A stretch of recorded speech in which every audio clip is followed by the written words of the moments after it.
What's going on YouTube? It's your girl Nadi by Nature back with another movie review. Y'all, I had a whole nother movie planned out to put out within the next few weeks, but unfortunately with the tragic passing this past week of Hayden Panettiere, I only saw it befitting to do one of my favorite comfort movies that she's in, Bring It On All or Nothing. I will get into a little bit of a tribute and saying stuff in her honor at the end of the movie, but for now I don't want to get too emotional. So y'all, let's go ahead and get right into it. So along with Hayden, this movie also stars Solange Knowles, my girl. She can do no wrong in my eyes.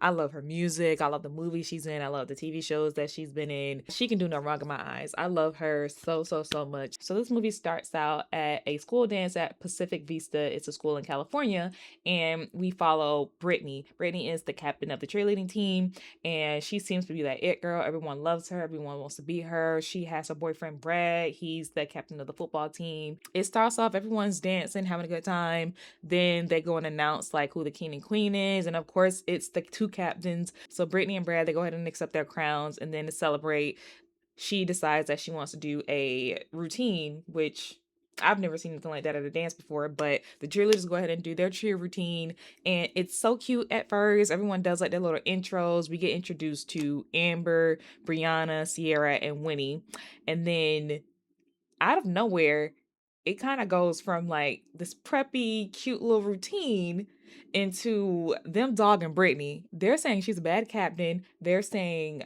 her boobs look fake. And I'm just like, what did all this come from? So Brittany was like, okay, I got to chin check y'all. I'll prove to y'all that I'm that girl. I can do what it takes to be the captain, and there's nothing that y'all can do about it. So they finished their routine. It ends with Brittany at the top of the pyramid, but then homegirl farts. And it wasn't even like a little toot fart. It was like a long-winded fart. Well, really enough, the whole freaking school heard it. So, and what makes it worse is the dude that's on the microphone is like, Brittany just farted. I would have been like, if you don't shut the fuck up, maybe people wouldn't have known if you wouldn't have said nothing. So everyone's laughing at her. The two girls that's holding her, that shit must have really stunk, y'all, because the way they turned their head and dropped that girl like a bad habit was hilarious. So she falls back, but as she falls back, she wakes up in the classroom. So it was all a dream, luckily. Yeah, that would have been embarrassing as fuck to fart for that long and the whole school hear it. So as she's waking up, she's like, screaming, I did not fart. So the whole class is looking at her laughing, and they just like, what the hell is going on? So what grow to know, like Brittany and her friends, the other cheerleaders,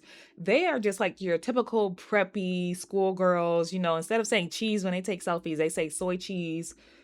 I don't know. They love coffee. They talk in I am, and it got to a point where it's like, okay, are y'all gonna say any like actual words, or are y'all just gonna keep saying like this I am stuff?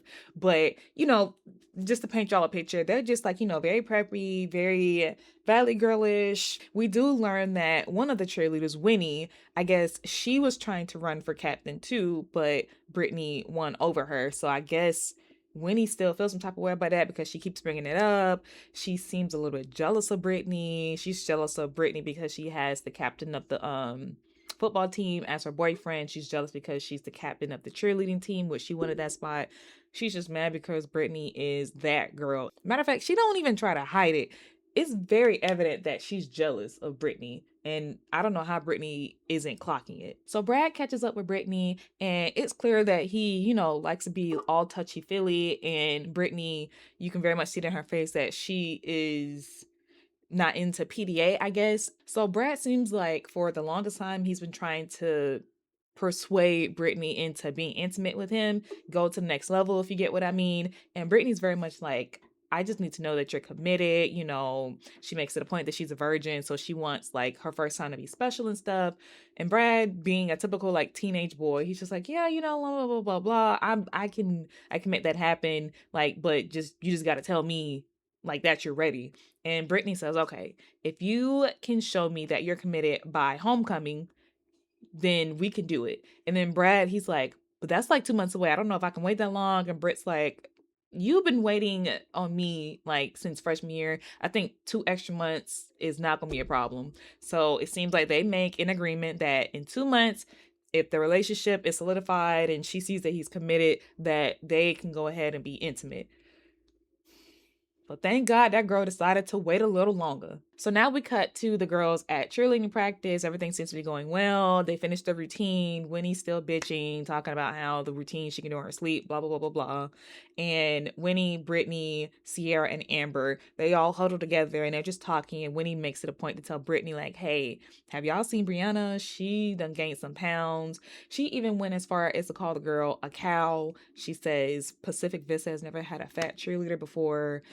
You can clearly see that Winnie says what's on her mind. It's already 5 minutes into this movie, and Winnie is already getting on my motherfucking nerve. I'm not even gonna lie to you. She is so aggravating. So Britt, who's trying to be the voice of reason, she was like, so she gained a few pounds over the summer. Like, she still is one of the best cheerleaders that we have here. And Winnie was like, okay, well, if you don't tell her, I will. So Britt, she backs down and she says, okay, well, I'll go ahead and tell her after practice today. And then Winnie makes it a point to say, you can tell her right now, and then calls Brianna over. Ooh, and it gets on my nerve. So Brianna comes over, and you can tell that she's such a sweet girl. She's coming over, and she's like, what's up? And Brittany says, like, it's your weight. Mind you, Amber and Sierra and Winnie are all standing there listening to the conversation too. So as she's trying to tell Brianna about her weight, Brianna is kind of like pushing back, and she was like, I weigh just as much as I did last year. And then Brittany was like, yeah, and that was pushing it.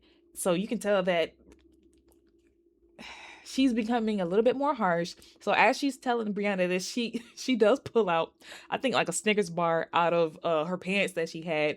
And I'm sitting here like, so the girl likes a snack. So what? But I can imagine, like, if you have to lift these girls up, that they probably do need to be within like a certain weight requirement. But like I said, this girl did not look like she was that big at all to where it would be a problem. So Brittany ends up telling Brianna, hey, just lay off the snacks and then like do a few more workouts and the weight should come right off. And Brianna, who looks visibly upset, she's like, well, what if it doesn't come off? And Britt, I don't know why she repeated what the fuck Whitney said out of all people, but she repeats, like, let's just put it this way, Pacific Vista has never had a fat cheerleader before. And she's saying this in front of the other girls, and they're all looking like, and Brianna, now she's embarrassed and she just walks away. And I felt so bad for her. If I was Brittany, even if Whitney called her over here, I would have been like, Brianna, let's step to the side and let's have a conversation. And that probably would have made Brianna feel a little bit more comfortable. And it probably would have made Brittany speak to Brianna a little differently when there wasn't a crowd involved. But, she's a captain and she feels like she has to uphold like a certain attitude, I guess, when she talks to the girls. But nonetheless, she tells Brianna, and we can just assume that Brianna probably takes it for face value, even though she's uncomfortable, of course, because she wants to stay on the team. But yeah, regardless, I feel like Brittany probably could have told her a better way. And then Winnie's ass gonna sit here and talk to my son. Yeah, I mean, that's exactly how I would have said it. And then gonna skip off. I'm like, somebody put this girl in her place. Please, please, please. So now we cut to Brittany driving home, and you can very much tell that that girl is well off. She has a long ass curvy driveway. She drives a nice car. They have like a little groundskeeper and stuff like that. So Brittany is living a life. She has what one would consider like, a perfect life. She don't really have to worry about much. So she gets home and her parents are in the living room. So she's telling her parents about her day or whatever. And you can clearly see like that they want to tell her something and they're very uncomfortable. And she ends up asking like, hey, like what's going on? And the mom says that, the dad lost his job and he's going to have to relocate. And it's not really clicking to Brittany what all they're saying, because the dad ends up saying, we're going to be moving to Crenshaw Heights. Any movie or TV show that you see that shows Crenshaw, more than likely it shows a rough neighborhood because it's a rough neighborhood. So Brittany is not computing to her that she's going with them. She was looking at them like, oh, well, Daddy, you'll have such a long commute. And the dad's like, no, girl, we're moving to Crenshaw Heights. And she was like, oh, you and Mom are moving to Crenshaw. She was like, oh, I'm really gonna miss y'all. And the daddy looked at her like, no, girl, we are all, the three of us, we are all moving to Crenshaw Heights. And they, and they do a slow motion of his mouth when he says Crenshaw Heights. That's the only thing she probably heard. And she said, psh. She looked at them like they're crazy. She was like, I just made captain. My boyfriend is the captain of the football team. I'm living a life. I'm not going nowhere. And it's just the fact that the mama was trying to like comfort her and reassure her that everything's gonna be okay. She was like, sweetheart, you're smart, you're pretty, you're blonde. And I'm just like, okay, like good combination, I guess. But of course, they go ahead and they move to Crenshaw Heights. Now we cut to the next scene, and we're back at Pacific Vista, where Britt has already told her friends that she's moving to another school. And everyone, of course, is visibly sad because they're losing their captain and they're speaking in IM and stuff like that. And we'll learn that Sierra, she's a she's a little ditzy, a little bubbly. Everyone's talking in IM, and then she comes and says DAMN. And they're like, girl, you know, you're not speaking in IM. You're just spelling the word. And she was like, oh. And I don't know. It was just funny. It's cute and it's funny. But they make it a point to say, like, oh, now we can't compete in the auditions for this competition because we don't have a captain.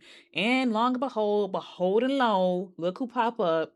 Winnie talking about some actually we do. And Britt makes a point like, oh, well, yeah, technically speaking, Winnie is the captain because she had the second most votes after me. So since I'm leaving, Winnie is next in line. So she's captain by default. If it were me, I'd have been like, can we like revote? Can someone else step in and go against Winnie? And then let's do a revote.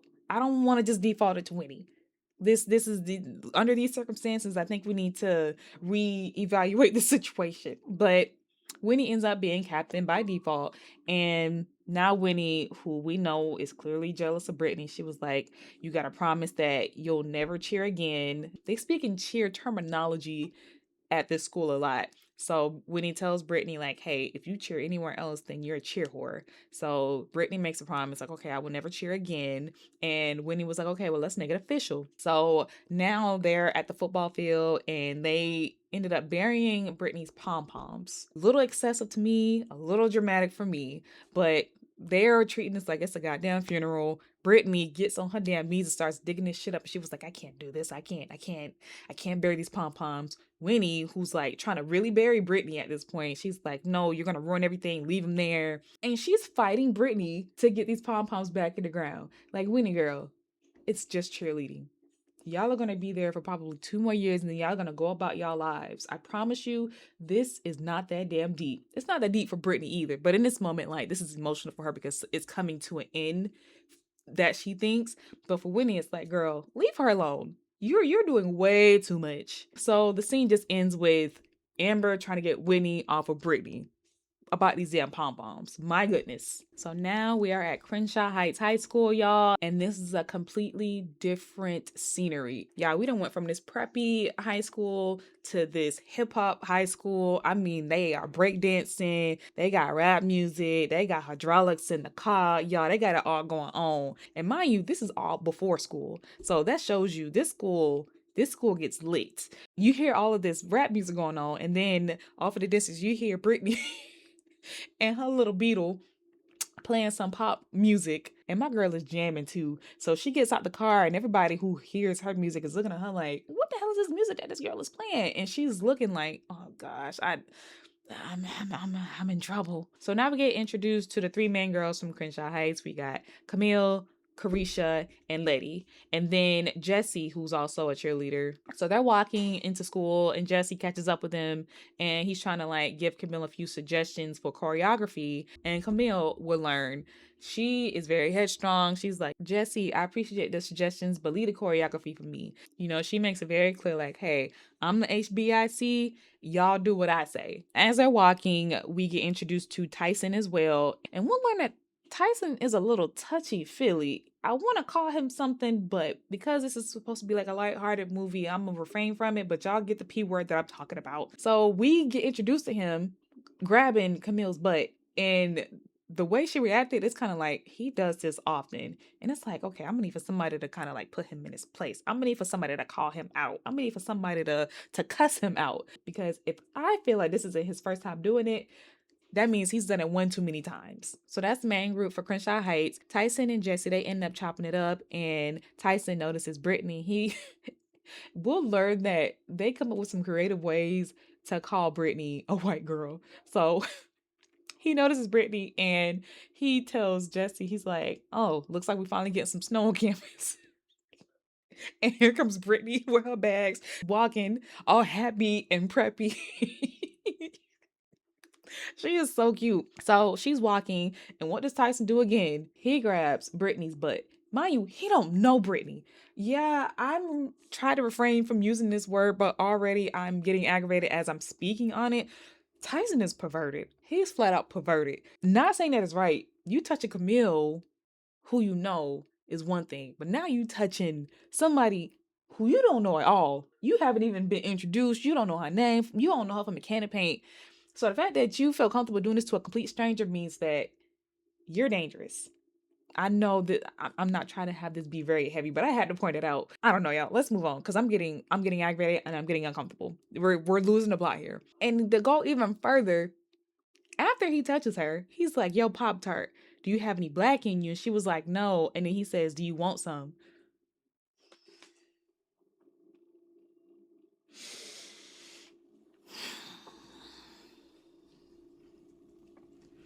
Yeah, I think I don't think they should have put this in this movie. This shouldn't have been that type of movie. I don't know who greenlit that in the script. But anyways, as he's saying that, he's like really pushing up on her, and that causes her to like back up out of fear, like, whoa.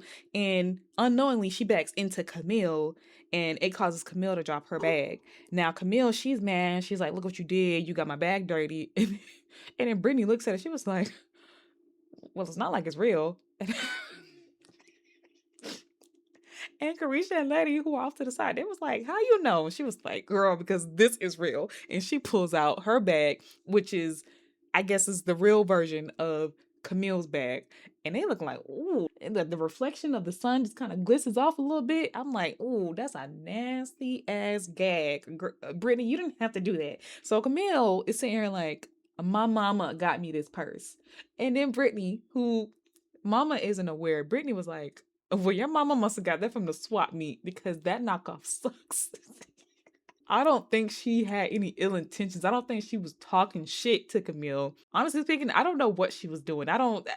She shouldn't have said it at all because now she don't really set Camille off. Camille says, "I know you didn't just talk about my mama." So you know what most girls would do. She gets her ponytail holder, she puts it up in a bun, and Letty and Carisha is trying to stop her, like, "Girl, stop, you're gonna get suspended." She was like, "So you think I'm gonna let this Barbie look at her for sit up here and talk about my mama?" And we already know, y'all, once a girl starts rolling the neck, it's about to be a what? A girl fight, okay? So now Brittany, who still isn't aware of what she just said, Brittany says, "Did you just call me fat?" And I did not just talk about your mama.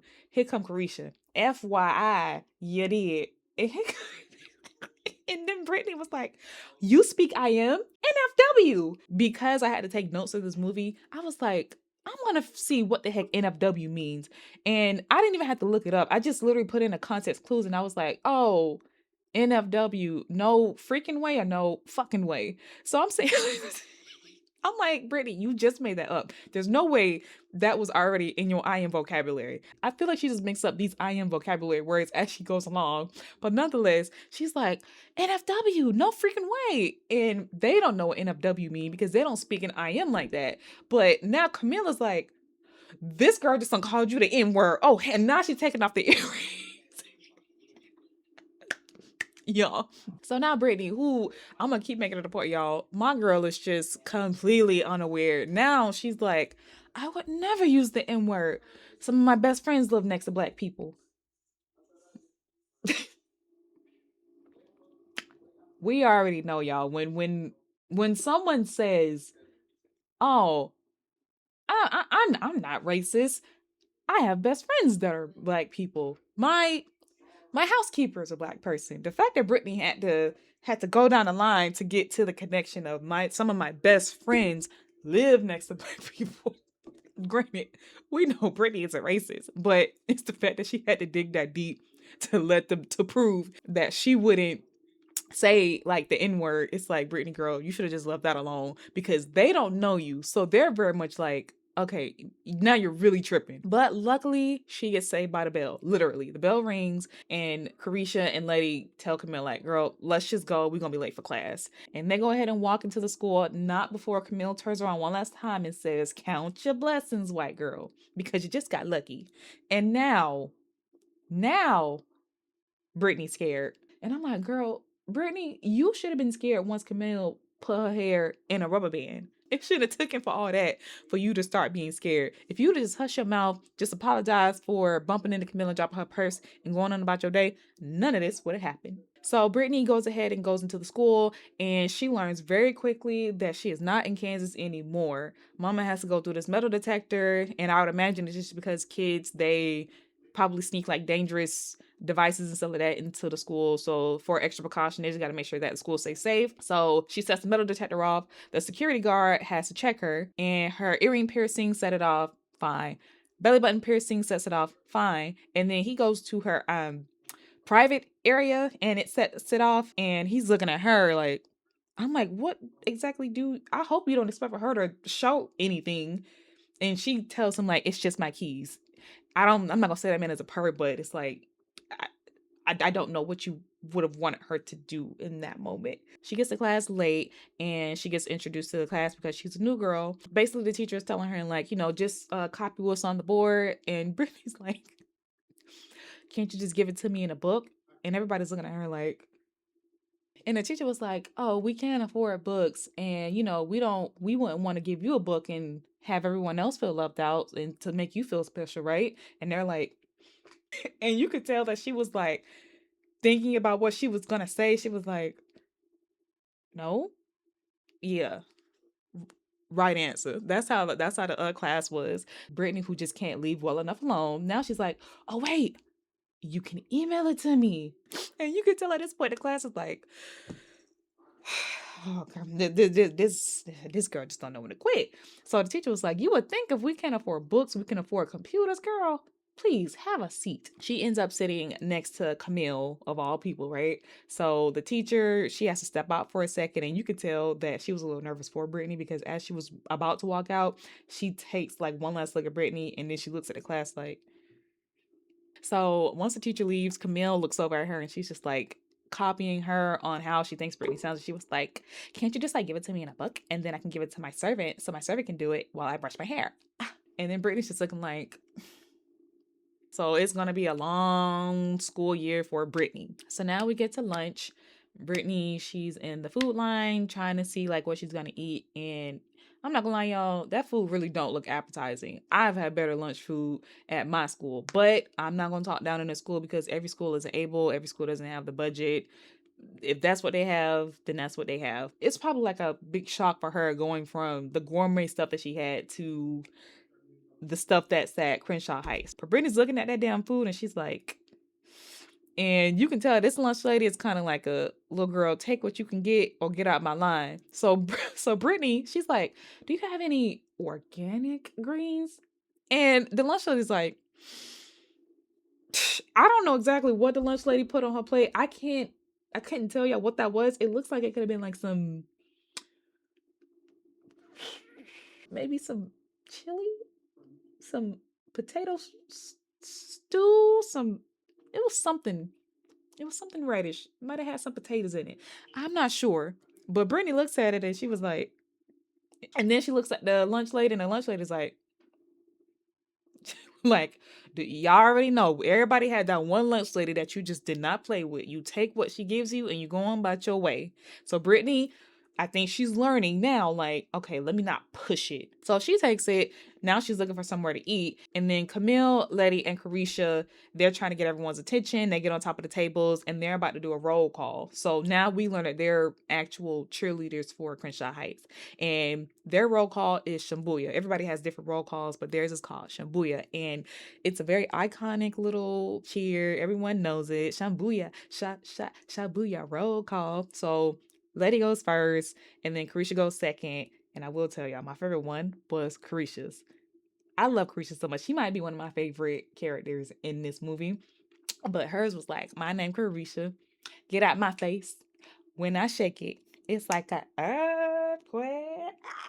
They finish, and they're basically just trying to get the school hype before they have their pep rally football game that night.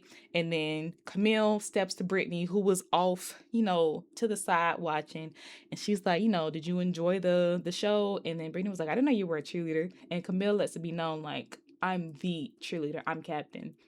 Brittany's like, oh, well, I was captain at my old school. She was like, oh, well, You're not now. So I guess that makes you. They dogged her out, which in my opinion is like based on the argument that y'all had when y'all first met outside.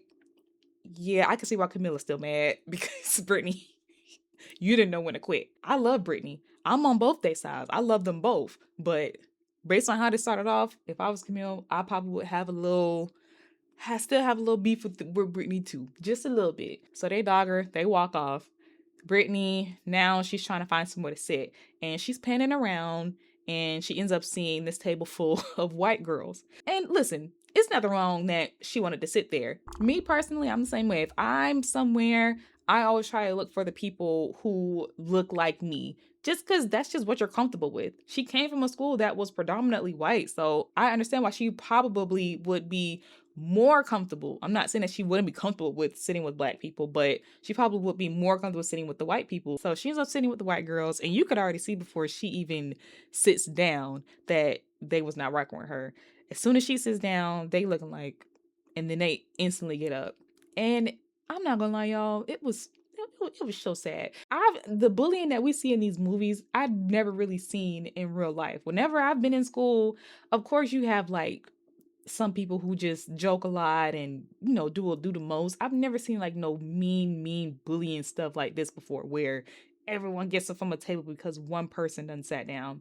So now Brittany, who's like, damn, I can't win. She gets a video text message from her friends back at PV, Pacific Vista, and they're basically just like, hey Brittany, we miss you. Make sure you call us. Tell us all about your new school. We'll hope you're having a good time and stuff like that. And you can clearly see that they're happy and stuff like that. And then there's just Brittany, and she starts to cry. Rightfully so. I would cry too, because it's like, dang, I done moved away from my school. I done lost my captain spot on the cheerleading team. I already promised that I won't cheer no more. I'm trying to make friends, but nothing's really sticking. I done got into an argument with some girls already. I done got sexually harassed, if we want to be honest about it. And the white girls that I thought I was gonna get along with, they just up and left. So of course she's emotional. She gets up, and then we go to PV where the girls get a video text message back from Brittany. So they were like, oh, Brittany text back, let's see it. They look at the video, and it's Brittany crying hysterically in a bathroom stall. I mean, like, she's not even saying words. She's just like crying, trying to talk, and it's just so sad. But of course, little Sierra's like, oh, tears of joy. So sweet. They just kind of let Sierra be Sierra. They look at her a little crazy when she says ditzy stuff, but they let her be. Now we go back to Crenshaw Heights. Brittany is leaving out of the bathroom after crying, and she's looking at her phone. So she's distracted, and then she messes around and hits a locker that was open and falls flat to the floor. So now Brittany and Jessie get introduced because it was Jessie's locker, and Jessie tries to help her up, but she's like, just leave me here. Mama has had a bad day. Mama is over it. She's like, just leave me here on this floor. So Jessie, being the nice guy that he is, he was like, well, I'll just sit right next to you. And they actually have like a very nice conversation. Like I said, y'all, she has not had a good first day.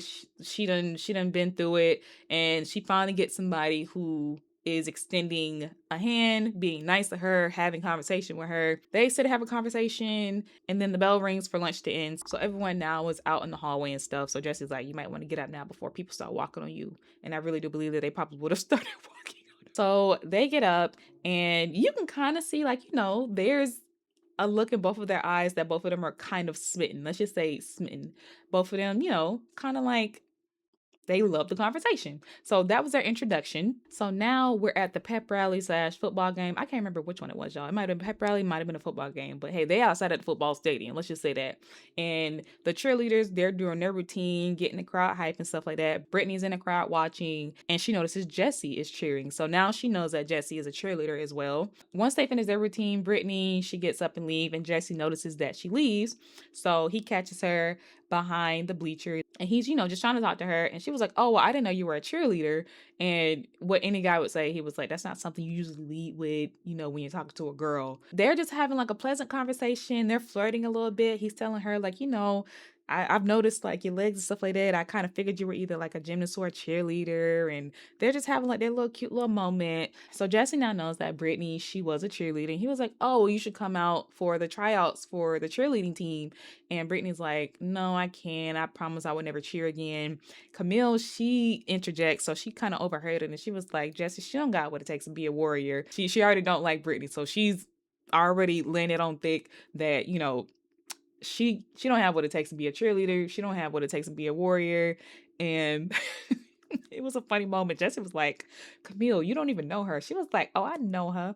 Miss Fancy Fingernail Shimmy Shimmy Lip Gloss Barbie." Y'all, the way they have been dogging on Brittany and it's only her first day is but we do see Britt is not letting Camille punk her no more. She told Camille, "Listen, you cannot compete with my old team. My old team will make y'all look like newbies." So Camilla's like, "Prove it." So Brittany ends up just walking away or whatever. And Camille, she's still talking her smack. And then we go to the next scene for the cheerleading tryouts. Brittany does end up coming. And y'all, I guess they're trying to like weed out the people that they know for a fact like don't even stand a chance of making the team. They were like, "Listen, if you can't do this," I think they did like some front flips, they did some cartwheels, they did some back flips. They was like, "Listen, if you can't do none of this, then you might as well leave now." So it went from like a full like set of bleachers to maybe like a quarter of that. So now that they've got it dwindled down to, a decent amount of people, Camille, she's about to like start telling them like how it's about to go. And she's saying that Brittany, she puts her bag down. She said, "Oh, you want to see how bitch go down a slide? Well, I'm gonna show you how bitch go down a slide." And mama, she does a few flips and she lands and stops right in front of Camille. And then she looks at her like, I said, "I know that's right, Brittany. I know that's right. Listen, mind you, you did kind of start with Camille, but you not letting her punk you no more. You gotta stand up." So once she looks at Camille, she was like, "Now you can start." I love mess like this, y'all. It'd be so fun. You can tell that Camille's a little gag, but she's not gonna tell Brittany that. You can tell that she's bothered though. So now the tryouts start. Camille is telling everybody, like, "Listen, I'm gonna do this simple 8 count. I'm gonna do it a few times. And if you can't keep up with it, then you will be cut." So she does it. And I would think to the actual cheerleaders, it's simple enough because, they learn repetition really quickly. But for somebody who's not a cheerleader, it probably will take like a few extra tries before they actually get it. So she did the 8 count, and now she was like, "All right, y'all, let's see who got it. Let's see who don't." Brittany looking around like, "This is a tryout. This this is all it is." So Camille is like, Camille about to start talking her shit again. She was like, "You can't keep up, white girl." Brittany starts. She got it instantly. And now Camille, you can tell she's bothered because I don't think Camille thought that she was going to catch on that quickly. I don't think Camille knew like what Brittany was about. So Camille, I guess she's trying to punk her. She got in front of Britt and she starts doing the routine again. They doing it together. They're mirroring each other. And you can see Camille is like, you can hear it in her voice, you can see it on her face. Brittany does it one last time, but she does her own spin on it. She's like, and then she finishes the routine. She's like, "Is that the best you got?" And then she walks off. I'm like, you know what? I'm gonna give you your tens for that, Brittany. And I can imagine that probably made her feel really good because you gotta think like this is her first day. She let a lot of people punk her. Granted, like I said, regardless if she started something or not, she let a lot of people punk her. So when she finally got to the cheerleading part and she had to remember like, "I'm still that girl," I think that was a good confidence booster for her. She was like, "Listen, y'all can punk me in a lot of different areas, but cheerleading is not one of them." So as she's walking off, Camille bothered, Letty and Carisha, that was like, "Oh girl, we need her on this team. She's really good." And you can tell Camille is a little stubborn. At first she was like, "No, y'all need to chill." So Camille finally gives in and she tells Brittany, she was like, "Hey Barbie." She wouldn't even call her by her real name. She's stubborn. And then Brittany was like, "It's Brittany." Camille still being stubborn. She was like, "Whoever, you get to call yourself a cheerleader again." You could tell she really did not want to give her this position, but for the greater good of the team, she's like, "Listen, girl, you made the team." And Brittany was like, "IDTS, I don't think so." And she walks off. And I can see like where she coming from. It's kind of like, man, like we got off on the wrong foot. Y'all been talking smack to me all day. Y'all tried to play me for a punk with this tryout. I'm not joining it. I just had to let y'all know that I'm her. And then we cut to, it might have been the next day. Now Carisha, Letty, and Camille, they're in the library studying. Brittany walks in, and Letty and Carisha are trying to tell Camille again, like, girl, we need her. Just do it for the squad. Do whatever you need to do. Put your pride to the side. Camilla's like, but she rude, and she thinks she all that. And they was like, girl, what cheerleader don't think she all that? Camille, she turns around and looks at Brittany. Brittany, who's already, like, on demon time, she's like, and I guess that shows Camille, like, okay, she got a little spunk to her. She can hold her own. She not no punk like I thought. She was like, you know what? She already acting like a warrior. We cut to the parking lot where Camilla's at Brittany's car, and Camille is trying for the last time, like to get her on the team. You could tell Camille was like, listen, I'm not gonna kiss your ass to have you come on this team. So they go back and forth. Basically, Brittany basically tells Camille, like, hey, I'm not a cheer whore. Camille says, you're not a cheerleader either. And basically, you have two options here because I'm not going to keep begging you. You can either cheer for this team or you can sit on the bench and bitch. Choice is yours. Which, like, she's not wrong because at this point, like, girl, it's clear that you want to cheer. It's clear that you're really good at cheering. I'm not sure, like, what it is that's stopping you from doing what you like. But if you don't want to do it, then that's fine. Go ahead and bitch about it because if you're not doing this thing that you love, I would imagine you're just gonna be sitting around here moping for the rest of the semester. So now we go to Brittany's house. The way Brittany got her ass out that car, because like the new neighborhood that she's in, it doesn't seem bad. Well, they didn't show it as being a bad neighborhood, but we did hear like police sirens and helicopters and stuff like that. So the way Brittany got her ass out that car and rushed to get into the house, Mama was in pure panic. She gets to the house. She's looking out the window. I'm like, what the hell has gone on since you've been there? I think I've only been there for like, it has at least been like a week. Now she's talking to her mom who's unpacking. And the mom was like, okay, what happened with the tryouts and stuff? And she was like, Mom, these people hate me. Like, I don't think it's going to be worth me joining the team. And I promise I will never cheer again. And the mom makes a good point. She's like, girl, what kind of friends would make you stop doing something that you love? That don't sound like good friends to me. So she goes on and she tries to like encourage her a little bit. She was like, listen, we all cheer for somebody. Like, I cheer for your dad at night. And I'm like, it's not something I think I would tell my daughter, but I don't, let's move on. So she goes on to say, like, sometimes I even cheer for myself. We all need to like cheer for other people. And I guess that was supposed to be like a very encouraging speech for her daughter. But, she ends up just falling in a box, and that's all we see of that scene. So thanks for nothing, Mama. So now we see that Brittany decides to join a team. Now she's at practice the next day, and she's walking into the gym, and here's another way that they go to describe Brittany. They was like, hey, frosted flake. And Brittany's walking in, and as she's walking in, here comes fucking Tyson again. And he grabs her butt. And Brittany, at this point, is fed up with him. She ends up, like, grabbing his nuts, and she's like, touch me again, and I'm plucking grapes, or in your case, raisins. Because that's gonna be the last time you touch me or any other woman. You need to stop. This is ridiculous. You're doing this as a sport at this time, and it's amazing that no one has beat your ass yet. She tells him, like, just stop, and he agrees. And then Carisha comes over and introduces herself. Letty introduces herself. Camille was like, okay, so what made you change your mind? And Brittany's like, I just felt like if I did this, then, this school would suck a little less. So that was like, good enough. So Camille ends up introducing Brittany to the team, and she was like, hey, everybody, this is Brittany. And Brittany, who's looking surprised, she's like, oh, I was just expecting for you to introduce me as white girl. And Camille was like, oh, that ain't no problem. Everybody, this white girl name is Brittany. What we learned the other day, girl, just sometimes you just need to be silent. They get practice started. They're doing their routine, and it's a cute little 1-2. But at the end of the routine, Britt takes it upon herself to do a cartwheel, land on one knee, and do spear fingers. Everybody is looking at her like, and then Camille was like, Brittany, cheers. What is that? And she was like, oh, spear fingers. And then Camilla's looking at her like she's crazy. So Brittany's like, oh, so you're the only person that gets to contribute around here. And she was like, yes. She was like, listen, there's only one captain on this team, and that's me.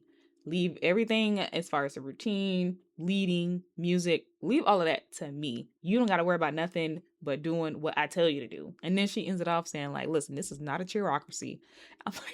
I'm like, okay, so they got a little cheer vocabulary at their school too. It's so cute though. Camille basically makes it a point like, girl, you contribute nothing. Leave it all to me. So they done had that little banter going back and forth. It's very clear that they're gonna butt heads a lot. So Camilla's like, okay, y'all, we need to practice this routine for this audition. And Brittany, who looks a little scared, she's like, what audition? And it was like the Rihanna audition because we need to win this competition to get these computers. Remember the teacher early in the movie was like, they don't have money for computers. So winning the computers would be nice. But Brittany has it in her mind like, damn, she's kind of screwed because Pacific Vista is also going to be auditioning for this same competition. So she knows that she's going to run into them and they're going to find out that she's cheering after she promised that she wouldn't. So now we're at Pacific Vista. They're practicing outside. And it's a little fucked up because as they're practicing, we see Brianna running around the track and she's like, Winnie, can I stop running now? And Winnie is like, are you still thinking about food? And she's like, yes. So she tells her to keep running. And I'm like, what kind of this girl is not big at all. Like, I'm laughing out of pure, like, shock. If anything, just make her work out by doing the routine over and over again. I'm not saying that she needs to lose weight, but I'm saying, like, if y'all really needed her to, just have her do the routines a bunch of times. Have her running around isolated from everybody else is just wrong. We know Winnie, she's just a mean person. So I expect nothing less from her. So now Winnie is making changes to the routine. Everybody is questioning why, basically saying like Brittany would never have it this way. I don't know what possessed Winnie, but she goes on to do like a demonstration of a routine that she wants the team to do. So she proceeds to do this very pussycat dollish dance style. And I mean, like, she is rolling her kiki till it can't roll no more. She's rolling it, twisting it, shaking it. Mind y'all, she's doing all of this shit in front of Brad, who's very much still with Brittany. And Brad is just sitting there doing the most, I might add, crossing his legs, trying not to get aroused. Like, they're making eye contact with each other. She's taking her jacket off. It got to the point where Amber was like, somebody get that girl a pole. That's how sexual she was dancing. So Amber, luckily, she had enough sense to go and turn off the music that Winnie was dancing to. And she was like, SLUT. What does that spell? Winnie. Next to Carisha, Amber, she's one of my favorite characters on here too. Like, Amber, she gonna tell her like a TI is. She don't give a damn who you are, what you do, if you're the captain or not. She gonna tell you when you're wrong. So Winnie is like, you know what? As captain, I can kick you off this team. And my bitch Amber said, psh, and as a black belt, I could just kick your ass. I'm like, I know that's goddamn right. Cause girl, I don't give a damn who you are. You can't kick my ass. So now Brad, who was watching Winnie perform, I guess, he's like, Winnie, I need somebody to help me study for this algebra test coming up. Can you help me? And it's very much evident that he is not asking this girl to study, if you catch what I'm talking about.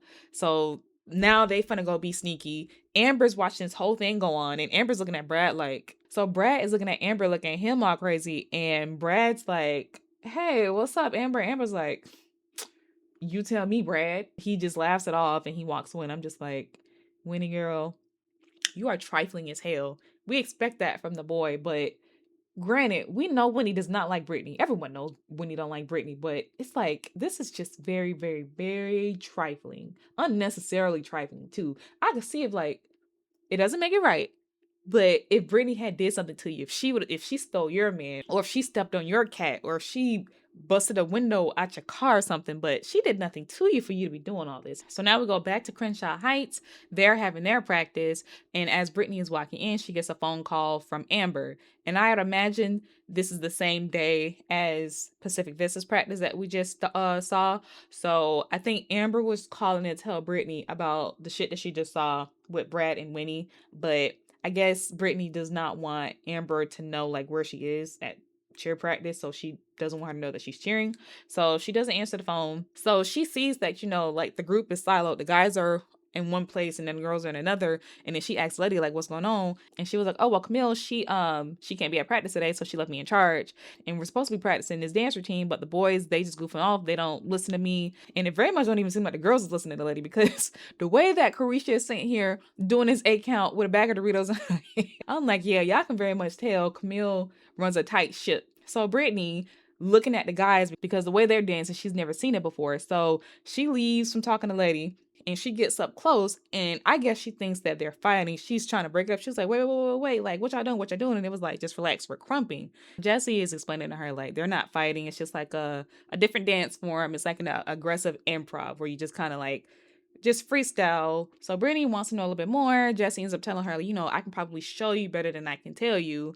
And she was like, oh, well, I don't really have much anger in me, so I probably wouldn't be any good at it. Tyson brings his perverted ass over and he was like, you're a white girl that moved into Crenshaw Heights. You should be the angriest person up in here. So I guess he's trying to make her mad. So do you know what he does after he just got his nuts grabbed a few days ago? He touches Brittany's butt again. This time Brittany swings, but she misses. Damn it. He's like, yeah, get mad, get mad. He's like, trying to mess with her. And eventually, I guess she kind of like gets into the groove as some music's going on. And we get one of the most iconic dance performances that I've ever seen in my 31 years of living.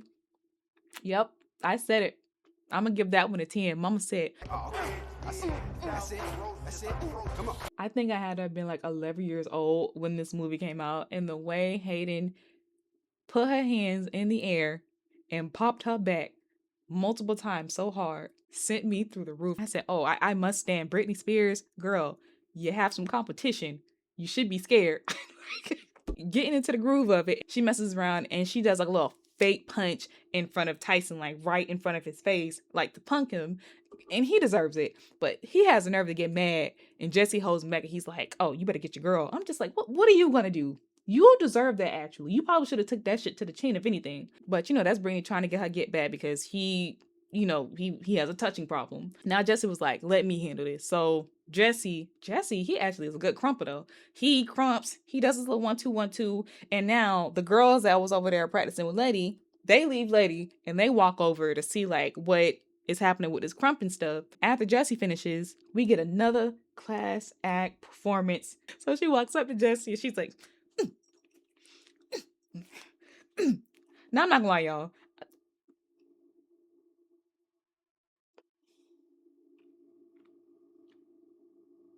Yeah, I couldn't get with that part. I really didn't understand it too much. I didn't know what she was trying to convey there, but nonetheless, hey, it's Hayden. We're gonna give it a 10.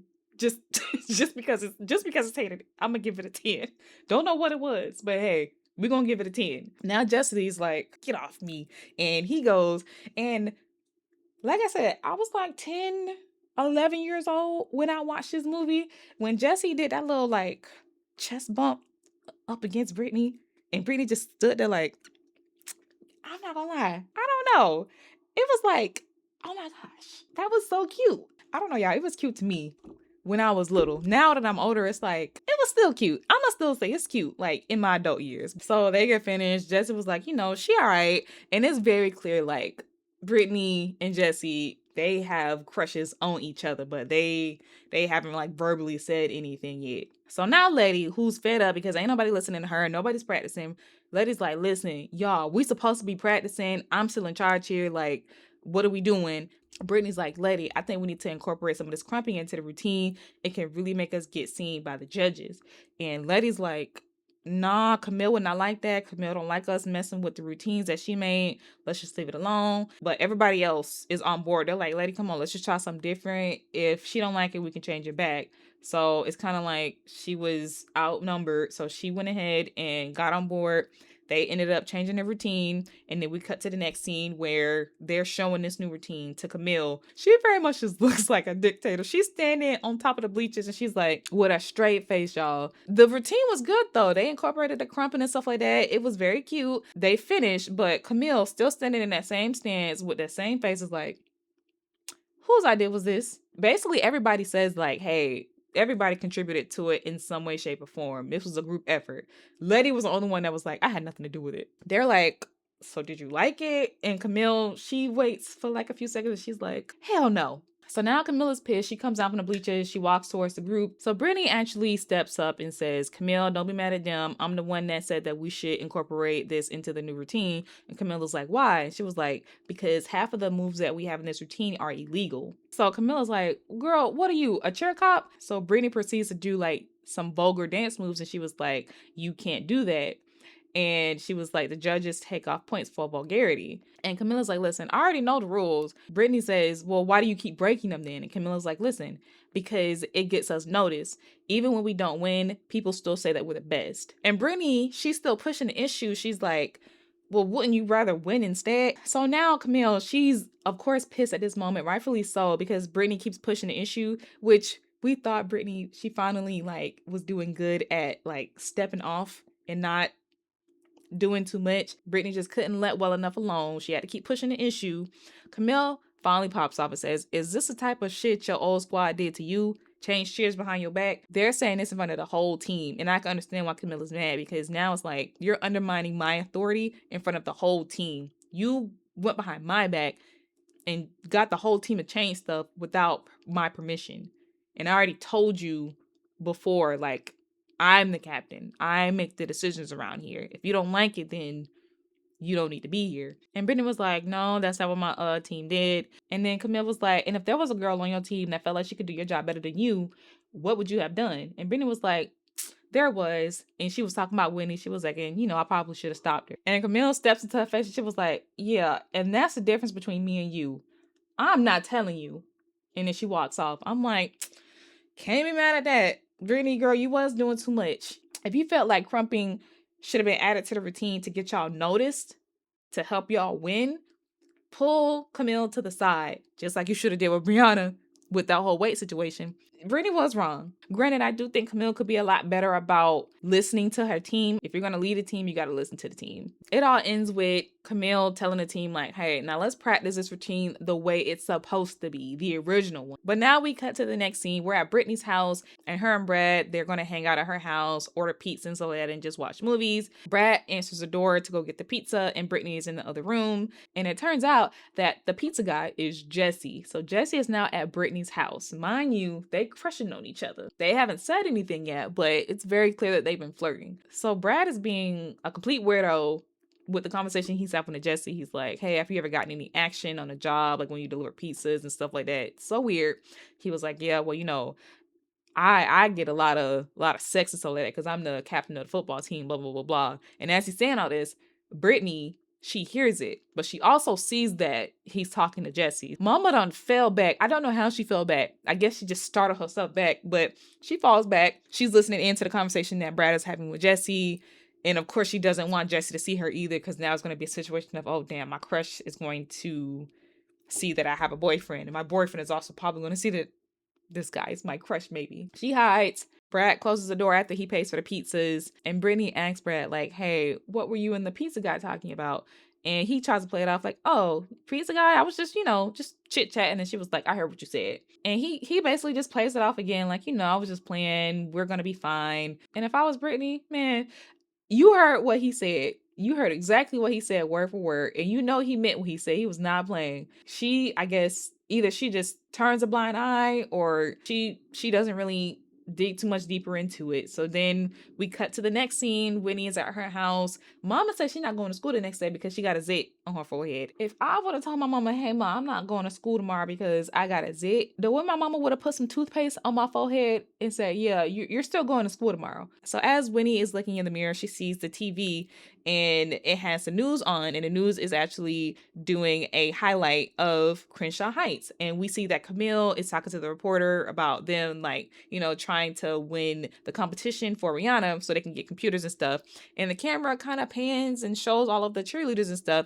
And you see Brittany trying to hide, like not be on camera because she's not supposed to be cheering. But then whoever she was hiding behind, they end up leaving, and now we get a cold busted picture of her, and you can clearly see on her face that she's busted. Winnie sees it and she's like, oh, I got you, little cheer whore. So of course, the worst person that could have caught Brittany has caught her. If it would have been Amber or Sierra or something like that, it probably wouldn't have been that bad. But the fact that it was Winnie, it's like, yeah, Brittany girl, you're screwed. So now we're at the football game for Crenshaw Heights. We have Amber, Winnie, and Sierra. They all pulled up to the game because I guess Winnie told them, like, hey, I just found out that Brittany has been cheering. So they probably didn't believe her. So when it was like, okay, well, come with me and we can go to the game and we can catch her like in the act with the actual uniform on. Sierra was like, oh my God, there's so many people here. How are we ever going to find her? And then the camera pans out and all you see is black people. So it's supposed to be assumed like, okay, Brittany's white with all these black people. I'm sure it's not going to be hard to find. There's one white girl in the sea of black people. So the cheerleaders, they finish their routine. They come out through the gate. So now the PV girls see that Brittany is in uniform, that she actually is a cheerleader. They're trying to figure out, like, why did she lie about it? And Brittany was like, I wanted to tell y'all, but it was just hard. Amber, she's mad because she's like, girl, we tell each other everything. Like, why? I think Amber would have been understanding about it, but it's just the fact that she lied about, like, not telling them. Winnie is just very much, she don't give a damn. She just wanted to make Brittany look like a bad person. And Sierra, she's just there for the vibes. So they're going back and forth, and Brittany's telling the Warriors, like, these PV girls are my friends. But the way that specifically Winnie is talking to her, Camilla's like, girl, I don't even like you, and I treat you like a better friend. And then unfortunately, it kind of sucks that Amber was the one to say, like, good, because she's gonna need one. Because Amber would have been the most understanding about it. Basically, she's saying, like, we're not friends anymore. So they all walk off, but before Winnie walks off completely, she's like, hey, Brittany, you dropped something, your face. And finally, Brittany asks her, like, girl, what is your problem with me? Now Winnie's like, now that, your reputation's trashed and you're not captain no more, I don't think I have a problem anymore. And she walks off. And Carisha had the right idea. She's like, do you want me to cut her? Because it gets to a point. Somebody do something to this girl. Because she has the slickest mouth. My goodness, for no reason. She still doesn't even give us a good explanation as to why she doesn't like Brittany. We know it's jealousy. To this extent, it's just wild. Camille is looking at her like, you miss cheering for them, don't you? And she's like, no, well, maybe a little bit. And she was like, okay, well, girl, you need to figure out who you cheering for. So now we got to the next scene. Camille, she's watching the news, and the news is now highlighting Pacific Vista's cheerleading team. And you can kind of see on Camille's face that she's starting to realize that Pacific Vista, they might be like some big competition for the Warriors. So I think it's kind of clicking to her like, okay, I might need to actually like do what I need to do for the team's sake to make sure that we put ourselves in the best position to win this competition. So then we go to the next scene where the team is about to practice, I guess, they're stretching or whatever. And Camille calls everybody over and she's like, hey, I decided to, go ahead and incorporate the crumping into the routine. And it could have just ended right there with Camille saying that. But of course, Brittany steps in and she's like, I've been saying since day one that we should have been, and it took for Jessie to cover her mouth. And Camilla's like, is that it? Because Camilla, like, she was finna cuss Brittany out again. Jessie was like, that's it. She's fine. So now we get a montage of the Warriors and the Pirates. They're all practicing their routines. It goes back and forth, back and forth.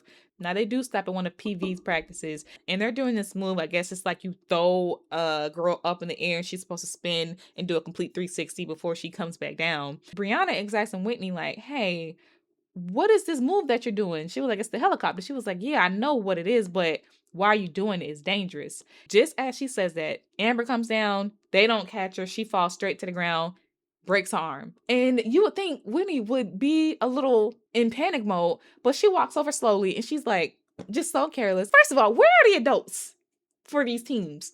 I know we have captains, but where are the adults? Because, yeah, she shouldn't have been doing that. I don't know. I just thought about that. Where the hell are the coaches? If a coach was here, that probably would have never happened. But luckily, the next practice that we see them in, Amber has a cast on her arm and she seems to be fine. Just don't do that helicopter shit no more. But knowing Winnie, as soon as Amber got her arm fixed, they probably was throwing her ass up in the air again, doing the most 360s. One thing that happened at the end of this practice was Winnie walks off with Brad, and it looks like they're going to go trick-or-treating because Brad had a costume on and then he gave Winnie a costume. So it looks like they're about to go trick or treat.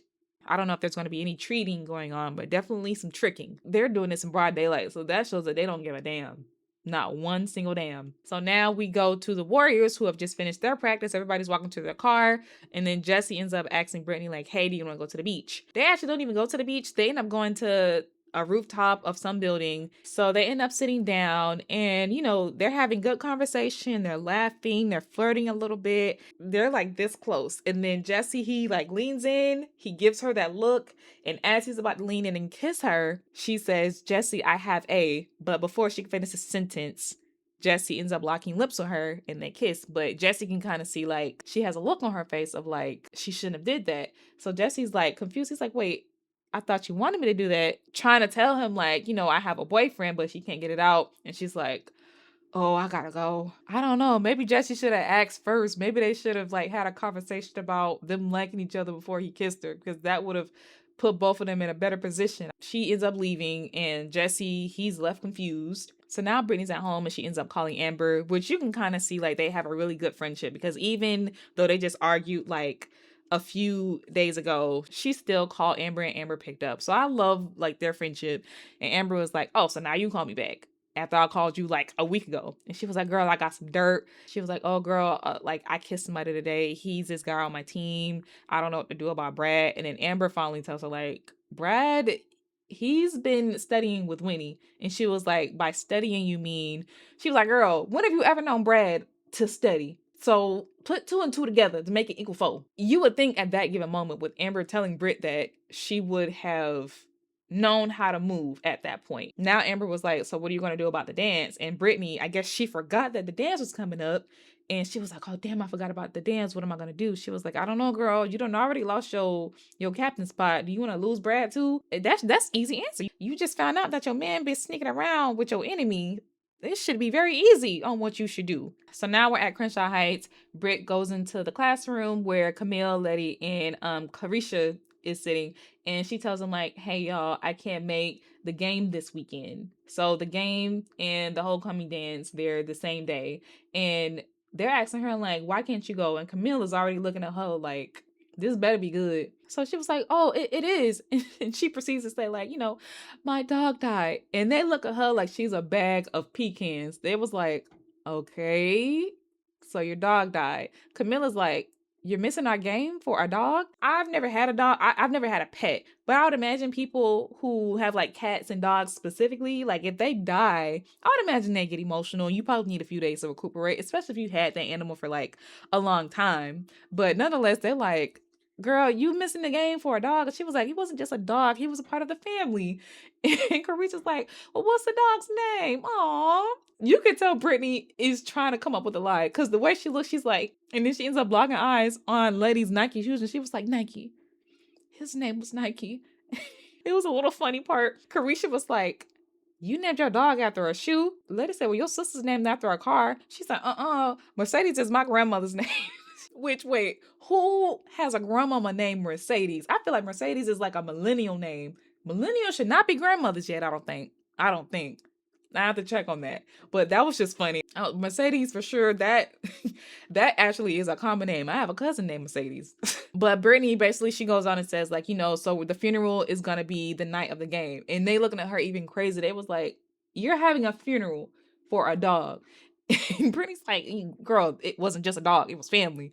So Camille finally gives in. She shows she has a heart. My girl is like, "Listen, I don't understand it, but who am I to get in the way of a girl and her dead dog?" Britt's like, "Thank you." I'm like, "Girl, you should feel so bad because you're sitting here lying just so you can go to a damn homecoming dance." So now we're at Brittany's house. It's the night of the homecoming dance. Brad is there waiting on Brittany to come out so they can leave. And then we see Camille and Jesse pull up. And Jesse was like, "Oh, I've delivered to this house before." He's coming there to drop off some flowers to show his condolences for Brittany's dead dog. And when they get to the door, Brad instantly recognizes Jesse. He's like, "Oh, you're the pizza guy." So now Brittany comes out and she sees Jesse and Camille at the door. So now she kind of knows that she's busted. Camilla's like, "Oh, y'all are pretty dressed up for a dog's funeral." Camille already knows that there's some weird shit going on too. And now Brad, he's like, "Oh, babe, your dog died?" He was like, "Wait a minute. You don't have a dog, do you?" So now Brittany, she's like, "Oh, well, what are y'all doing here?" So Jesse was like, "Oh, well, I just came off to drop off these flowers, to show my condolences for your dog dying, but I already see that you've been condoled." So now Jesse kind of already put two and two together that, Brad and Brittany are together. So then we see Jesse and Brad, they have a dude off. They end up arguing. Brittany breaks it up. And then she was like, "Okay, I confess.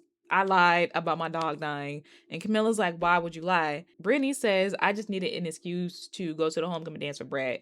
And Jesse, who already knows, but he wants her to say it, he was like, "And Brad is." And Brad was like, "Her boyfriend." And he was like, "Oh, that's funny because she never mentioned she had a boyfriend." And it's like, Jesse, pipe down, because technically speaking, she didn't have to tell you that she had a boyfriend. Y'all flirted, yes, but y'all never had anything established. So I'm going to need for you to pipe down just a little bit, Jesse. I still love you, but Not too much of my girl Brittany. She got a lot going on. She got a lot going on. She got a cheating boyfriend. She got a girl who she thought was her friend sleeping with her man that she don't really got confirmation on yet, but she know that they've been studying, even though she knows her man don't study. She got to deal with this new school where they call her white girl every day. She got to deal with this new team. It's a lot. Jesse, scoot back a little bit. Scoot back. Back up off me. So Jesse's mad. Camille definitely is mad. She's like, you're a liar. Were you even really like a cheerleader at your other school? Like, I don't even know what to believe about you no more. So they both walk off, and before Camille takes one more step out that door, she turns around and tells Brittany, girl, you are off the team. And Brittany's like, wait a minute, I'm off the team for missing one game? She was like, nope, for finally deciding who you cheering for. I can see why Camille would feel that way, because I guess to be a cheerleader, you have to have a certain level of loyalty. You have to have the full spirit of your school. So how can you have this full warrior spirit if you still over here playing games with the pirates? We need to know that you're all in. In this movie universe, I can see why Camille would be like, you know what? You sitting here lying, you missing games that we could be using as practice. You're doing too much. You've decided where you want it to be, so go ahead and stay over there. So now we're at Pacific Vista's homecoming. Brad and Brittany, they're slow dancing, and you see Winnie looking dead at them, and she just looks so heated and so jealous because it's not her. As you see Winnie looking at them, you see Brad looking at her, and he's smiling. And I'm just like, you are so trifling. You are so trifling, bro. You're doing this right in front of this girl's face. It's crazy. So now they go and sit down. They're sitting there talking. Brad ends up giving her this little jewelry box. So you think like, oh, he's going to give her like a necklace, a bracelet or something like that. She opens it and it's a hotel key card. And she was like, what is this? And he was like, oh, it's the key card for a hotel. You know, I know you said you wanted your first time to be like special. He goes like, it's special or whatever. And Brittany's looking at him like, yeah, I don't know. I don't think I'm ready anymore. And now Brad's upset. And he was like, you know what? This little tease thing that you have going on, like, I'm getting really tired of it. And then she looks at him and she was like, oh, like you and Winnie? And now he's looking like confused. He's like, wait, what? Where did you hear that from? Was it Amber? I bet you she told you that because she's jealous. I'm like, all right. So they end up going back and forth. And then the PV girls, they end up coming over and interrupting. And this is technically the first time I think that they've seen her since they found out that she was a cheerleader. So some time has gone by. And they end up, you know, just kind of like squashing the whole situation about them being mad about her lying about being a cheerleader. And then there's Winnie, and she's going talking shit about the Warriors. She was like, I see why you would want to hide that, you know, like she was like, they're the bottom of the cheer tier, they're like a cheertrosity. Do you have it in you to be a good person? Because these people ain't do nothing to you for you to be talking shit about them. So she also goes on to talk about our girl Carisha. She was like, it's one cheerleader on there that looks like she's eating two Briannas. And I'm like, how the fuck Brianna catch a stray? Brianna sitting over here eating her goddamn chocolate cake, mind her goddamn business, and now she catching a stray because you want to talk shit about somebody else. So luckily, Brittany, she stands up for Carisha. She defends her. She was like, her name is Carisha. She's a good cheerleader and she's a great friend. And then Winnie was like, oh, okay, well then you're done. And Brittany says, well, why is that? She proceeds to say, because once you start hanging out with them long enough, you're going to start shopping with them. And then you're going to start dating one. And then the next thing you know, you're going to be on some bad talk show screaming at your baby daddy. The look on everybody's faces, everybody's mouth drops. Brittany's mouth dropped. Amber, Sierra, and Brianna's mouth drops. The only person that found that shit amusing, of course, was Brad sitting there fucking smiling. And it took for Amber to be like, Winnie, that was so racist. And do you know what she proceeds to say after that? She says more racist shit. She ends up calling Amber the crouching tiger. They throw insults back and forth. Britt calls her a candy cane. Winnie then calls Brittany a wigger. What else happened, y'all? Like, I'm sorry. I'm just very aggravated, like, saying this shit out loud. So now Brittany, she proceeds to try to fight Winnie. She takes off her earrings. She tells Brad to hold her purse or whatever. And luckily, Sierra steps in and she's like, oh, well, let's do a cheer. Like, let's just do it for old timer's sake. Brianna's like, old time's sake. You say tomato, I say potato. Yeah, sure, Sierra. Yeah, let's do a cheer. Let's go ahead and break the tension, please. Thank you, Sierra.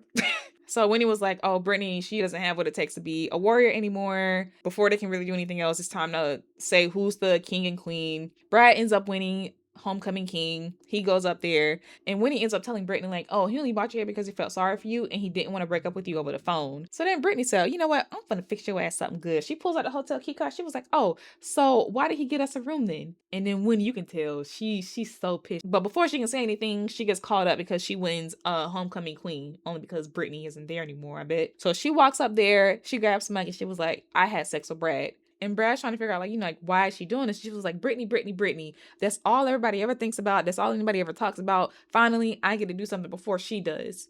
Now you don't get to win. And it's just like, I would have been like Gabriella from High School Musical 2 when she told Sharpay, and what's the prize? Troy, you can have him. What's the prize, Winnie? Brad, you can have him.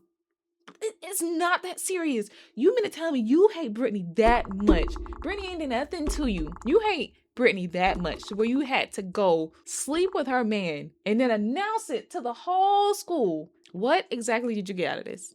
You got nothing. You got nothing but 2 minutes of pleasure out of this. Was it worth it? So now Winnie, she thinks she has a one-up on Brittany. Brittany walks up there. She grabs the mic and she's like, you know what, Winnie, Brad, thank you. I'm so happy that I came here tonight and I heard this because, Brad, you're a pig. And Winnie, you're just too much of a backstabber to have any real friends. And Brittany's such a nice girl because I would have said way more than that. I would have called her everything under the sun. I would have called her everything on her God-given name. And I probably would have fought her a little bit because, hey, I don't go to the school no more.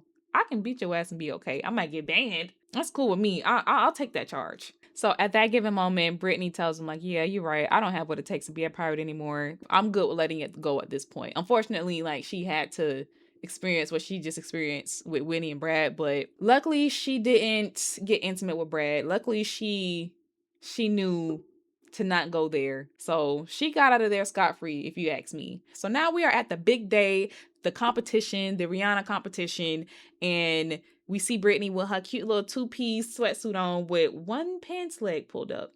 I don't know what that was about. I don't know who told her to do that, but it's cute. She goes over to the bus where the Warriors are. She ends up talking to Camille, and she was like, hey, listen, I just wanted to apologize, for lying, and admitted that, she just wanted to be a leader when she really should have just been a part of the team, which I can understand how that can be hard for her because she went from, being captain, leading this team to now technically being demoted to another team and having to listen to someone else. I can imagine that'd be hard. Camille, she wasn't trying to hear. She was just like, okay, girl, thank you, bye. But then Pacific Vista, they come over. Whitney, she's talking her shit per usual. She ends up saying, hey, it's Hip Hop Barbie and the Wu-Tang Clan. Her and Brittany go back and forth. Everyone's looking at them go back and forth. But it does end with, Brittany at least like defending the Warriors and telling Winnie, like, I've seen what they can do. They're definitely going to beat y'all. It ended with, Winnie talking whatever shit she was talking per usual, and they walk away. Luckily, Camille and the Warriors see that Brittany defended them, and I guess that was enough for Camille to see, like, okay, Brittany seems like she's really on our side now, like, fully. Like, she's not 1 foot in, 1 foot out. She ends up telling Brittany, like, hey, you can compete today with the team. Luckily, Brittany was like, I was kind of hoping you was gonna say that because, bitch, this is why I had this baggy ass sweatsuit on in 90-degree heat. She ends up pulling her shirt up and she had her uniform on under the whole time, which I thought was so cute. So now we have a complete team again. So everybody proceeds to walk inside the building, but then Jessie stops in front of her and she's like, guess what? Like, Camille's letting me cheer with y'all. And Jessie's like, oh, congratulations. I guess you always get what you want. And it's like, Jessie, I'm gonna need for you to stop pissing me off, okay? I already told you my girl was going through a lot. Like, it's really not that deep. If anything, you should be understanding. He's still mad. He's still salty. He's still bitter. So now the competition is getting ready to start. They bring out Rihanna and Rihanna explains the rules. She says, hey, the first round is going to be judged by the 2 judges where they'll pick 2 teams to go to the final round. And then from there, I will pick the winner from the second round. And then the winner, they'll get computers for their school, but they'll also get to perform a TV performance with Rihanna's song Palm the Replay. So we see Crenshaw Heights go first, and their routine is so good, y'all. We got a little bit of stunts, charisma, crumping, flips, crowd engagement, team spirit, popping, locking, dropping. They definitely did their thing with this routine. And then we go to Pacific Vista, little somersaults, little toe touches, little yang, nothing too major. But obviously enough, we know Crenshaw Heights and Pacific Vista, they make it to the next round. So as Pacific Vista is walking to the back, Brianna ends up passing out, and we find out that homegirl has not eaten all day because of the strict diet that Winnie had her on. They was like, okay, what do we do? They was like, just give her a Snickers bar. Brittany ends up seeing it and she goes over there. Winnie is so shallow. She's sitting here on the phone trying to find a cheerleader to come in to replace Brianna. And it's like, is it that serious? Can you check on your teammate right here? But yeah, Brittany asked if everything was okay.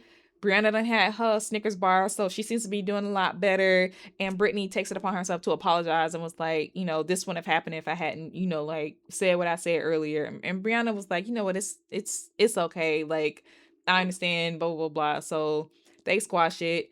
And then Jesse, I guess, sees it and he comes over and he asks Brittany if everything was okay. So, he's taking a step. So Brittany was like, yeah, everything's fine with her, but not with us.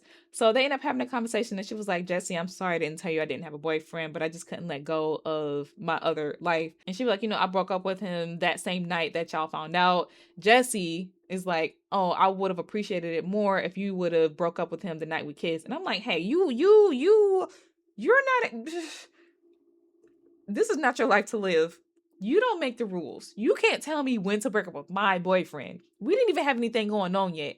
I didn't even tell you to kiss me, first of all. We was flirting, yeah, but not too much on me, okay? I broke up with him. Can we leave it at that? So after Brittany said she couldn't let go of her old life, he was like, okay, well, what about now? So she was like, going back to what he said earlier when he was teaching her about crumpet, she was like, I can show you better than I can tell you. You ate with that one, Brittany. So, she pulls him in, they kiss, the warrior see, and bitch, it even had Camille gagged. That's how you know it was that serious. It had Camille gagged. Her mouth was dropped, okay? So now all is well in the warrior's land. So now we're getting ready for the final round. We end up seeing Winnie tell her group, like, hey, go ahead and add these extra stunts to the routine. And Amber was like, girl, these moves are illegal. She was like, okay, but this isn't a sanctioned competition, so there are no rules. And the judges are gone, so we go for it. So she says, yeah, let's do these illegal moves. Where is the coach? So we cut to Pacific Vista. They go first. Their performance, like I said, I'm never going to give them too much, but I will admit, like, they actually are a really good team. They are precise. They're very technical. They do have a lot of stunts. So as they're performing, Camille and Britt, they're talking, and Camille was like, dang, they really are good. We don't have, like, stunts like that. She was like, everything that we came up with is ghetto. Everything that we came up with, we got from the streets. And Britt was like, wait, like, I think I have something that can shake them up. She was like, look at their moves. Like, they're very repetitive. And Camille was like, yeah, like, a lot of the moves that they're doing now, they did in the first round. Like, it's very easy to catch on to. And that's when Brittany was like, yeah, like what we did when I did my tryouts when me and you mirrored the same dance moves. So let's do it again. So basically, Camille gets everybody together. She gives them the plan. They go out there while Pacific Vista is performing. They mimic Pacific Vista's dance moves. I mean, like, to the T. I mean, like, even better. So now we have a full-blown, like, face-to-face battle. Everything was shits and gigs, y'all, until they start playing like that hardcore music. They start crumping. They start charging towards Pacific Vista. As Crenshaw Heights is charging, Pacific Vista is falling back. Crenshaw Heights is not putting their hands on them. They're not harming them in any way. They're just intimidating them. And it's working because they were able to push Pacific Vista completely off the floor. And now they've taken it over and they went ahead and finished the rest of their routine. Y'all, when I tell you I ain't never seen no shit like that in my life,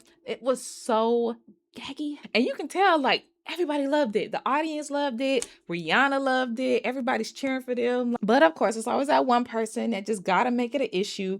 Winnie takes her ass out there and she tells Rihanna, like, they ruined their performance with that gang violence and they should be disqualified or whatever. She's back on her racist bullshit again. So as she's sitting here complaining and she was like, they should be arrested, blah, blah, blah, blah. It's like, girl, but you just said earlier that there were no rules. So technically speaking, they did nothing wrong, but it's okay when you do it. It's cool when you do it. It's a problem when they do it. Girl, whatever. The PV girls come up and they're like, yeah, Winnie, we should have been doing stuff like that. And when he's making the point, she was like, listen, I'm the captain. I make the rules. And finally, somebody other than Amber speaking out, Brianna was like, yeah, and since you've been captain, you've been a bigger pain in our asses than usual.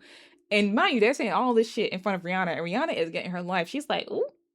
But as they're sitting there complaining about Winnie was like, okay, well, there's nothing you can do about it. And Brittany, she comes over. She was like, actually, y'all can, like, vote her out if y'all want to. And that's exactly what they do. Amber says, if you vote to remove Winnie as the captain, raise your hand. Not only do the PB girls raise their hand, Crenshaw raises their hand. The whole building raises their hand. They don't even know Winnie, or they might do. They might know about her. And Rihanna raises her goddamn Rihanna saw enough within that 1 minute that she was with Winnie. She saw enough to be like, yeah, go ahead and remove her. So now Winnie, who for some reason looks shocked that she doesn't know that people don't like her, she was like, Rihanna, come on. She was like, if anybody deserves to be on TV, it's me, not your team, but just you. And then she turns around and she looks at Crenshaw Heights and she's like, look at them. They are so ghetto. And I think she knew as soon as she said it that she had messed up. She's not upset that she said it. She's upset that she said that shit in front of Rihanna. And she was like, I didn't mean it like that. And Rihanna had to tell her, like, first of all, ho, she didn't say that. Sorry. Rihanna said, Winnie, I've learned that a lot of talented people came from the ghetto. And Winnie was like, I didn't mean it like that. She was like, no, you did. But that's okay. That's why I don't judge people from where they come from. I judge them from what they bring to the table. That's right, Robin Fenty. That's right. So right after she says that, she was like, you know what, Winnie, I've had enough of your bullshit. The winner is Crenshaw Heights. She said, I can't stand this another second or another minute. I need to get you up out my face. So Crenshaw Heights wins. We already knew that. We had already knew that. We knew they was gonna win, and rightfully so. They deserve to win. They put in a lot of work in their routine once the bomb.com. So now everyone is just sitting and talking, and Brittany goes up to the PV girls, and Sierra says like, hey, Brittany, meet our new captain. So now Amber is the new captain, which I feel like she should have been a captain a long time ago because she seems fair. She doesn't seem like she'll have people walk over her, but she seems like she'll get the job done. That's the thing about Winnie's demise. Like, girl, you actually were a great choreographer, at least. Like, you got them to the final round, but you're just not a good person. And that was your downfall. And now Rihanna looks at you as a bad person. And once Rihanna looks at you as a bad person, girl, your good is done. You might as well go to boarding school. After that, Britt's ended up taking the PV girls over to Crenshaw Heights, and she formally introduces them because they actually never got introduced to each other. So everybody seems to be getting along. It's funny because Carisha, who's always eating, instantly clicks with Brianna, who's always eating. She was like, you seem like you like Twinkies. And Brianna was like, I do. She said, have you ever had a fry?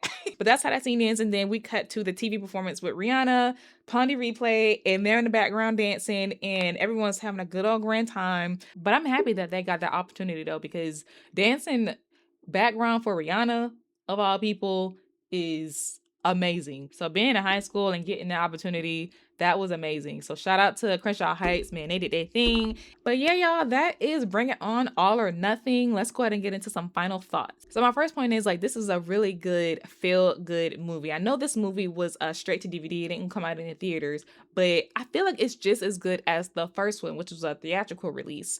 I don't know if I can put one over the other, but I feel like both of them are just as good.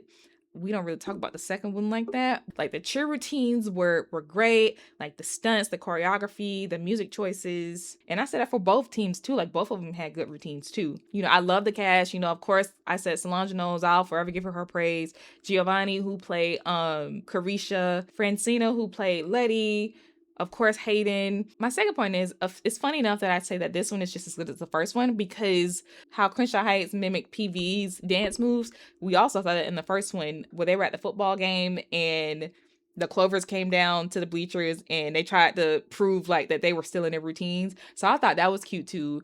I will say, like, parts of the storyline are kind of similar to the first one a little bit, mostly just for like the racial, cultural tension that we seen in this one, where it was kind of like black versus white, I guess. This one specifically, it was a little heavier. It was mostly because of Winnie, because Winnie took that shit over the top, unnecessarily took it over the top. It could have been lighthearted because, like I said, like, Brittany had a little bit too, because any reference they could to describe her as a white girl, they took it. But I feel like that wasn't malicious, I guess, versus Winnie. She was she was doing too much.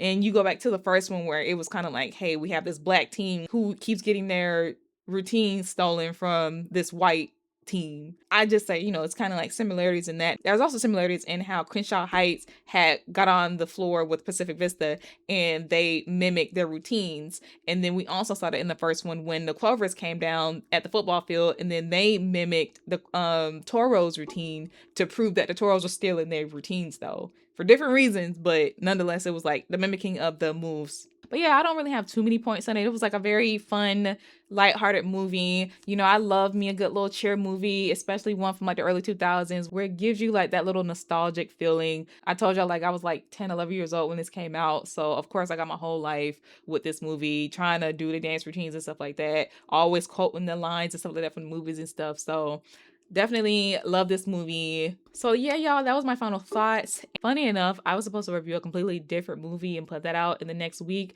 but with the recent passing of Hayden Panettiere, I just saw it befitting to one, do a movie in her honor, and also try and get that out for her birthday, which is on August 21st. This will be her first heavenly birthday. Unfortunately, she didn't make it to her 37th birthday. But yeah, y'all, while she was here, she gave so much of just herself to the world. She gave so much of her talent, so much of her passion, so much of her life to the world through entertainment, whether that be from the shows she was on, the movies she was on, the music she was singing, the modeling that she was doing. Y'all, she was like the it girl. And, you know, I really do hope that she knew how much the fans, the true fans, really appreciated her and knew her for the legend that she was and will always be. We got Heroes, Nashville, Remember the Titans, A Bug's Life, of course, Bring It On, All or Nothing, I Love You, Beth Cooper, of course, the iconic Kirby from Scream 4 and 6. Y'all know I love horror movies, so like she was definitely one of my favorites. Ice Princess, Tiger Cruise, which I'm the people who know Tiger Cruise was a really good movie, and I loved her in that movie too. I can go on with all the stuff that she was in. Like she had just that many different things that she did in her lifetime. But yeah, y'all, I don't want to ramble on for too much, but I definitely felt like I needed to at least like acknowledge her for the legend that she was, what she gave to the entertainment world, what she gave to the world in general through her music, through her acting roles, through her modeling gigs that she get. Like y'all, she was the it girl. Like everybody wanted to be Hayden, everybody looked up to Hayden, everybody appreciated her for what she contributed. And, you know, it's unfortunate that, you know, she had a very sudden ending and she was so young too, 36, my goodness. But yeah, I do pray that her loved ones, whether that be her friends, family, colleagues, I hope that everyone finds peace in knowing that, you know, she is now at peace. And may her legacy that she left with us live on for many generations to come. Hayden Panettiere, girl, simply thank you so much. And yeah, y'all, as I always say, don't forget to spread love because definitely at a time like this week, the world could definitely use a lot more of it. Thank y'all so much. I love y'all.